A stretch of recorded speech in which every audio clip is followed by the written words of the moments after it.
Hello everyone. आज हम class 10th English के लॉन्ग आंसर टाइप क्वेश्चन जो कि पोएम से लिए हैं उन्हें डिस्कस करेंगे। और चूँकि लॉन्ग आंसर्स बच्चों को याद नहीं होते हैं और ये क्वेश्चन आपका 3 मार्क्स का आएगा, इसलिए हमने इसमें लिमिटेड क्वेश्चन लिए हैं और ये हैं सिर्फ 7 क्वेश्चन। 7 क्वेश्चन से आप ये पोएम के 3 मार्क्स लेकर आ सकते हैं। और ये सभी हमने क्वेश्चन बैंक से लिए हैं, आपके क्वार्टरली हाफ ईयरली के पेपर और साथ ही जो मॉडल पेपर बोर्ड की वेबसाइट पे अपलोड है उसी से लिए हैं। तो चलिए शुरू करते हैं।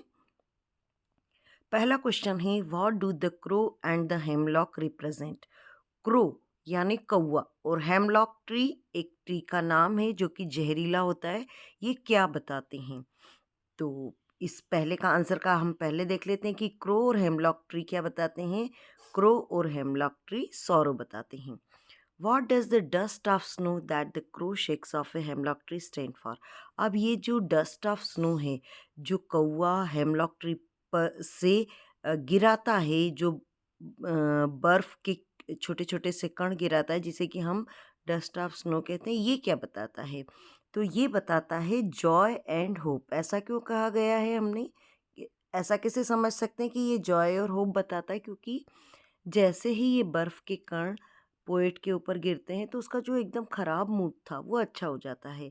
इसलिए ये बताया गया है कि ये जो डस्ट ऑफ स्नो है ये होप बताते हैं। सेकंड क्वेश्चन है, इसे दो तरह से पूछा जा सकता है कि what is the central idea of the poem Fire and ice. Fire and ice का सेंट्रल आइडिया क्या है? या फिर ऐसे भी पूछा जा सकता है, according to Frost what are the two different views about the end of the world in poem Fire and Ice. Frost के अनुसार जो दो डिफरेंट व्यू हैं कि किस तरह से ये दुनिया ख़त्म हो जाएगी, तो वो बताइए। अब आंसर है जिस तरह से पोएट ने बताया है, the poet says the world would and either in fire और इन आइस। पोएट यहाँ कहते हैं कि ये दुनिया या तो फायर से ख़त्म होगी या आइस से ख़त्म होगी। अब यहाँ फायर क्या है और आइस क्या है? मतलब बर्फ़ और आग नहीं है, बल्कि फायर जो आग है उसका मतलब है डिज़ायर। ये आपने शॉर्ट आंसर्स में भी पढ़ा है कि फायर स्टैंड्स फॉर डिज़ायर और ice stands for hatred. Hatred यानी नफ़रत। तो दुनिया या तो लोगों के लालच से ख़त्म हो जाएगी या ये दुनिया लोगों की नफ़रत से ख़त्म हो जाएगी। ये दो व्यू बताए गए हैं दुनिया के ख़त्म होने के और यही इस पोएम का सेंट्रल आइडिया है। Question number 3, what is the theme of the poem a tiger in the जू। टाइगर इन द जू का थीम क्या है? ये जो पोएम है इसका थीम ये है कि wild animal shouldn't be kept in the जू। जितने भी जंगली जानवर हैं उन्हें ज़ू में नहीं रखना चाहिए, क्योंकि उनका मतलब प्राकृतिक जो आवास है जहाँ वो रहते आए हैं वहीं रहना चाहिए। ऐसा हम कैसे कह सकते? ये जो पोएम है इसमें हमने देखा है कि किस तरीके से जो टाइगर ज़ू में रहता है उसके बारे में बताया गया है।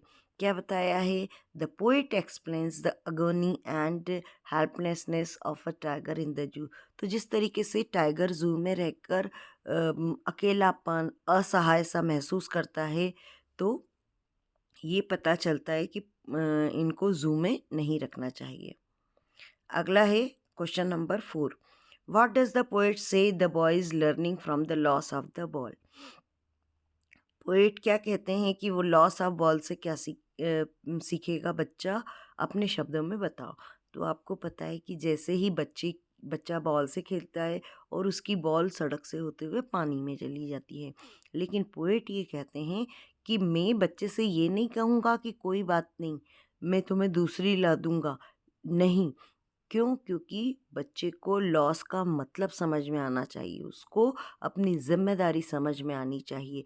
तो दो चीज़ें बताई है कि the boy is learning a responsibility from the loss of the ball. एक तो ये सीखेगा कि अ, उस कि कोई चीज़ खो जाती है तो उसकी ज़िम्मेदारी क्या है और दूसरा ये he will learn how to stand up and leave the loss. और दूसरा ये भी सीखेगा कि कोई चीज़ का नुकसान हो गया है तो उसको अपने गले से लगा के बैठे नहीं रहना है, क्योंकि हम आगे बढ़ते हैं ज़िंदगी में, तो किस तरह से हमें उस नुकसान को छोड़कर आगे बढ़ना है। तो दोनों ही चीज़ें बच्चा सीखेगा जो उसकी ज़िंदगी में काम में आएंगी। इसलिए बच्चे ने पोएट ने ये बॉल के माध्यम से बताया है कि किस तरह से खोने के लिए कोई चीज़ खोती है तो हमारी क्या जिम्मेदारी होती है। अगला है right the central idea of the poem fog. Fog का सेंट्रल आइडिया क्या है? तो सेंट्रल आइडिया फॉग जो पोएम है यानी कोहरा, तो उससे ये बताया गया है कि फॉग नेचर इज़ अलाइव, प्रकृति जीवित है। क्यों जीवित है? क्योंकि लगातार उसमें परिवर्तन होता रह रहा है। The poet thinks that the fog is like a cat. Poet को लगता है कि ये जो फॉग है, कोहरा है, ये बिल्ली की तरह है। It come silently on its little cat feet. ये अपने छोटे पैरों पर आता है। क्योंकि रात में जब हम सोते हैं और तब बिल्कुल हमें कुछ पता ही नहीं होता है कि जब हम सुबह उठेंगे तो इस तरह से पूरा कोहरा छाया हुआ दिखेगा। यानी कोहरा कब आया हमें पता ही नहीं चला। जैसे कि बिल्ली घर में आती है बिल्कुल दबे पाँव और किसी को पता ही नहीं चलता, ज़रा भी आवाज़ नहीं होने देती है, उसी तरह से ये कोहरा दबे पाँव चला आता है। तो ये इसके माध्यम से पता चलता है कि प्रकृति जीवित है। Question number 6, what happens to the house when the trees moves out of it. जब पेड़ चले जाते हैं तो घर का क्या होता है? ये जो पोएम है ट्री, उसमें ये बताया गया है कि जब ट्री चले जाते हैं घर से तो ग्लास गेट ब्रोकन, वो जो खिड़कियों के कांच हैं वो टूट जाते हैं। And the wind rush to meet the tree, और जो हवा है वो उन पेड़ों से मिलने के लिए दौड़ पड़ती है, मतलब हवा तेज चलने लगती है। तो ये जो पोएट की कल्पना है इस पोएम ट्री में वो बताई गई है कि अगर ट्री घर से बाहर चले जाते हैं तो क्या होता है। तो ये टोटल 6 इम्पोर्टेंट क्वेश्चंस हैं। आप लर्न करके इसमें से 3 मार्क्स इजीली लेकर आ सकते हैं। Okay, thank you and wish you all the best.